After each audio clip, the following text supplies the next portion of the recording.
The afternoon sun blazed over Computer Village, Ikeja, a place that never seemed to sleep, filled with noise and activity. Traders shouted prices, customers bargained loudly, and the streets were crowded with people moving in every direction. In the middle of the chaos, a young man in his early 20s weaved through the crowd. His name is Tunde. His trousers were torn at the knee, his t-shirt faded, and his slippers worn thin from walking too much. On his head, he carried a bowl filled with sachet water. Pure water, pure water. Cold water here, he called out as he walked, trying to catch the attention of thirsty buyers. It was his daily routine. Selling sachet water was how he survived. But unlike most hawkers, Tunde's eyes were always fixed on the glass-fronted shops filled with smartphones and laptops. He admired the young men who stood confidently outside the shops, showing phones to customers and making deals. Every time he looked at them, a small spark lit up inside him. He wanted to be more than a boy selling water under the sun. As sweat rolled down his face, he whispered to himself, "One day I'll be inside those shops, and maybe even beyond." That thought gave him strength, even when hunger and exhaustion weighed him down. One hot afternoon, as Tunde stood in front of Mr. Ade's phone shop, wiping the sweat from his forehead, something unexpected happened. The shop owner, Mr. Ade, a man in his 40s with glasses and a calm but firm voice, noticed him. He had seen Tunde many times before, walking around with his bowl of sachet water. "Come here, young man," Mr. Ade said. "I see you every day passing by. Do you think you can help arrange phone accessories in the shop?" Tunde was surprised. His heart raced, but he quickly nodded. "Yes, sir. I can do it." That was the moment everything changed. From that day, Tunde worked inside the shop. He swept the floor, arranged phone chargers and earphones on the shelves, and helped call out to customers. The pay was small, but he no longer stood outside looking in. He was part of Computer Village. As he stood behind the counter watching Mr. Ade bargain with customers and close deals, Tunde's excitement grew. Every day he observed, listened, and learned. But deep inside, he knew his dream was not just to sell phones. "I want to create something bigger, something that will change my life forever," he thought. And with that, his journey truly began. Working in Mr. Ade's shop quickly became more than just a job for Tunde. Each day, as he arranged phone cases, chargers, and memory cards, he kept his eyes on the smartphones behind the glass. He watched how the devices worked, how customers asked questions about software, and how technicians repaired phones in small corners of the market. Sometimes, when business was slow, Tunde picked up broken chargers or old phone batteries just to study them. He wanted to understand how things worked. Unlike other boys who only wanted quick sales and fast money, Tunde's curiosity went deeper. At night, lying on his thin mattress in his small, crowded room, he often stared at the ceiling and imagined a different future. "I don't want to only sell phones," he thought. "I want to know how to build things, apps, programs, solutions. I want to use my mind, not just my hands." That quiet hunger for knowledge grew stronger every day. One evening, as the shop was closing, Tunde noticed an old laptop lying unused under the counter. It was slow and covered in dust, but to him, it looked like treasure. "Sir," he asked carefully, "can I borrow this laptop sometimes after shop hours?" Mr. Ade raised an eyebrow. "What for?" "I want to learn," Tunde replied simply. Mr. Ade shrugged. "It's old, but if you can make use of it, take it." That night, when the market grew quiet and the noisy traffic had faded, Tunde sat in the shop with the old laptop on his lap. Using free tutorials online, he began to teach himself coding. The screen flickered, the battery was weak, and the internet was slow, but none of that mattered. For the first time, he felt like he was stepping into the world he had always dreamed about. Every night after work, while his friends laughed and played outside, Tunde typed line after line of code, struggling to understand, making mistakes, starting over, and trying again. He was exhausted from long days in the shop, but each line of code gave him a spark of energy. It wasn't easy, but with every click of the keyboard, Tunde felt one step closer to a future that once seemed impossible. Life did not get easier for Tunde. During the day, he worked long hours in the shop, arranging phones, convincing customers, and running errands. At night, he returned to the old laptop, determined to keep learning. But Lagos was not kind. Many evenings, Nipa cut the power, leaving him in darkness. With no generator and no light, he often sat by the small glow of his rechargeable lamp, typing until the battery died. Some nights, the laptop shut down before he could save his work, leaving him frustrated. On top of that, hunger pressed hard. The little money he earned barely covered food. Often, he skipped dinner just to save enough for data bundles to continue his online lessons. His friends mocked him for wasting time on a screen when he could be chasing fast money in the market. But Tunde refused to give up. He believed in something they couldn't see. "I will not stop," he told himself one night, as his stomach growled and the laptop screen glowed weakly. "I will keep going, no matter how hard it gets." After months of hard work, Tunde managed to save a little money. He dreamed of enrolling in an advanced online course that would guide him deeper into programming. That was when an older boy in the market, someone Tunde respected, offered to help. "Give me your savings," the boy said. "I know someone who can register you for a special course and get you a certificate. In just a few months, you'll be a real professional." Tunde hesitated. Something inside him warned him to be careful. But his desperation to move forward pushed him to trust. He handed over all his savings. Days turned into weeks, but nothing happened. The boy stopped picking his calls and eventually disappeared from Computer Village. When the truth sank in, Tunde sat alone in his small room, tears burning his eyes. All the money he had struggled for was gone. His hope crushed in one careless decision. But as he wiped his face, a new fire lit inside him. "I've lost everything," he thought, "but I will not lose my dream. They can take my money, but they cannot take my determination." That night, he opened the old laptop again. His fingers shook as he typed, but he kept going. It was his way of fighting back. The betrayal weighed heavily on Tunde, but he refused to let it end his journey.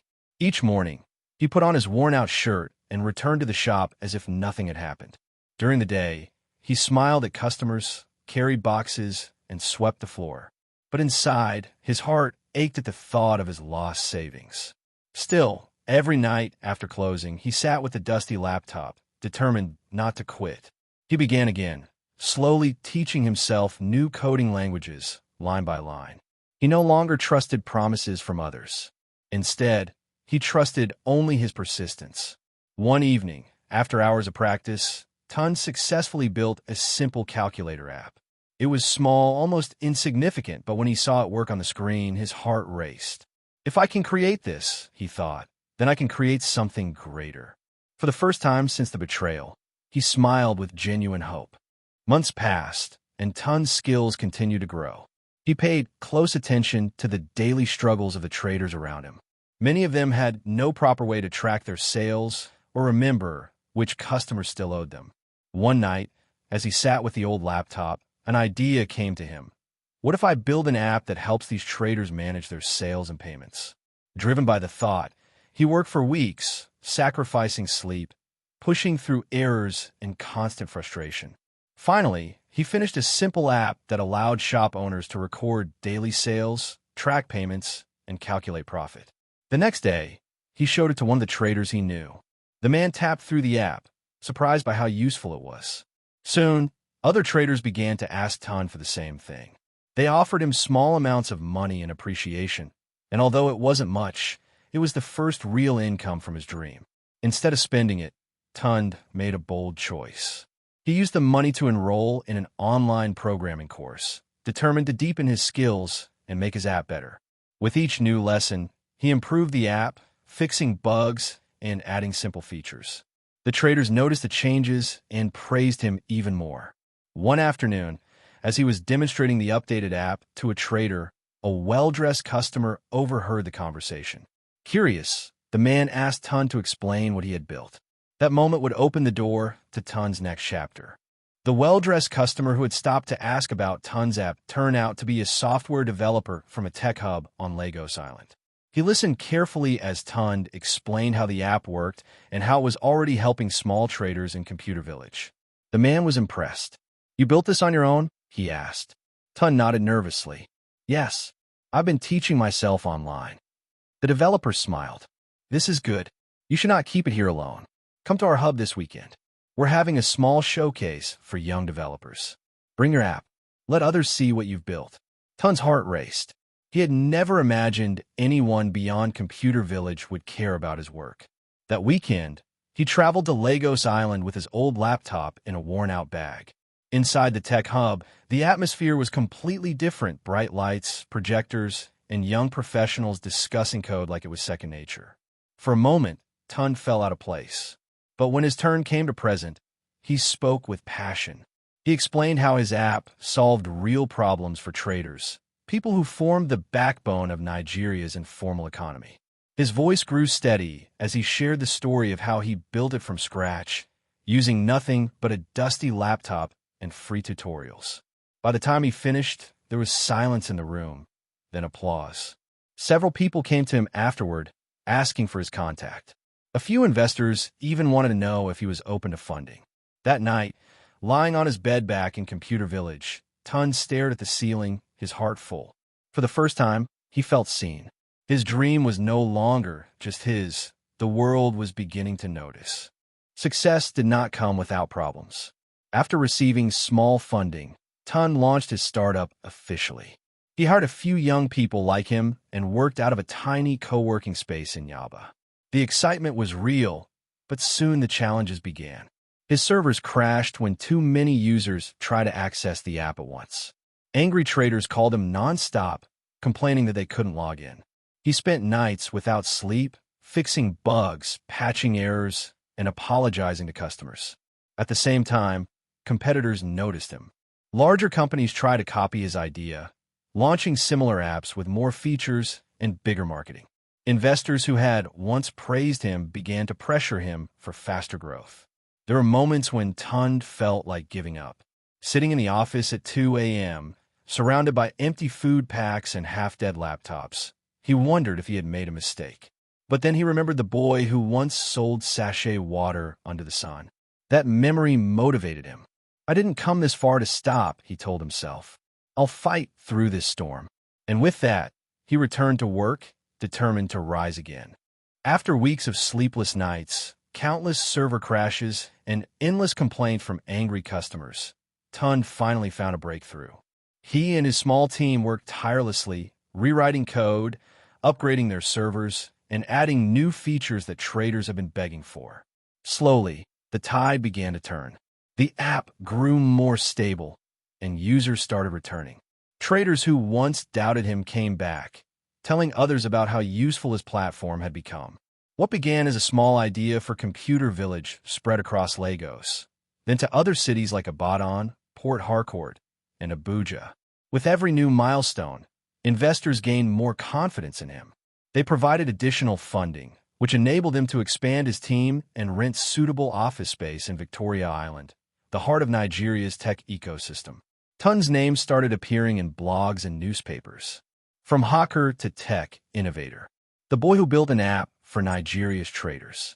Soon, invitations began to arrive, first to local tech events, then to regional conferences in Nairobi and Johannesburg.